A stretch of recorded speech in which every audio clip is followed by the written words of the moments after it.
목사님을 잘 섬겨야 복을 받는다.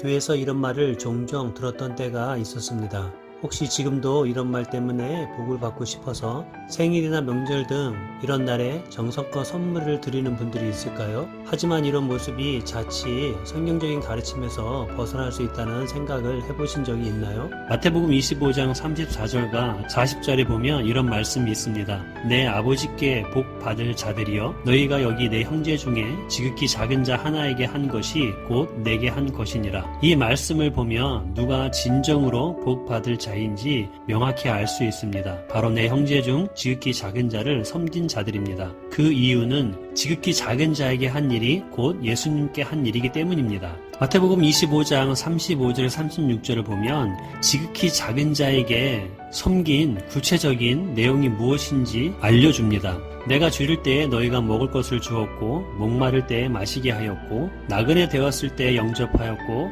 헐 벗었을 때에 옷을 입혔고 병들었을 때에 돌보았고 옥에 갇혔을 때에 와서 보았느니라. 그렇다면 오늘날의 목회자가 이 지극히 작은 자에 해당할까요? 가난한 시절 성도들이 밥을 지을 때마다 덜어낸 쌀 한 줌의 성미가 목회자 가족의 끼니가 되었고 성도들은 목회자를 돌봄으로 예수님을 섬겼던 것과 같았습니다. 하지만 시대가 바뀌고 교회가 재정적으로 달라졌습니다. 특히 담임 목회자의 사례비와 그 외의 활동비 등은 예전과 달라졌습니다. 물론 여전히 재정적으로 힘들게 사역하는 분들이 있습니다.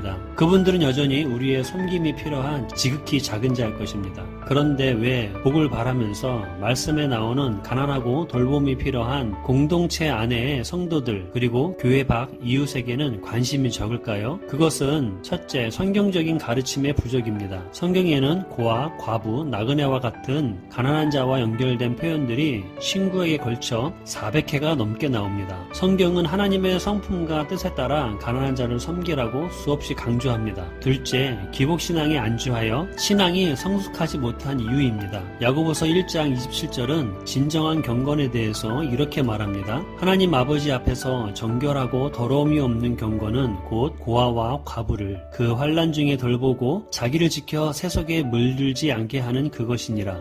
따라서 목회자를 존중하고 필요와 상황에 따라서 섬길 수는 있지만 가난한 자에 대한 관심 없이 오직 복을 받기 위해 목회자를 섬기는 것은 성경적인 가르침과는 거리가 멉니다. 우리 마무리하면서 잠언 19장 17절의 말씀으로 깊이 있게 묵상하면 좋을 것 같습니다. 가난한 자를 불쌍히 여기는 것은 여호와께 구워드리는 것이니 그의 선행을 그에게 갚아 주시리라.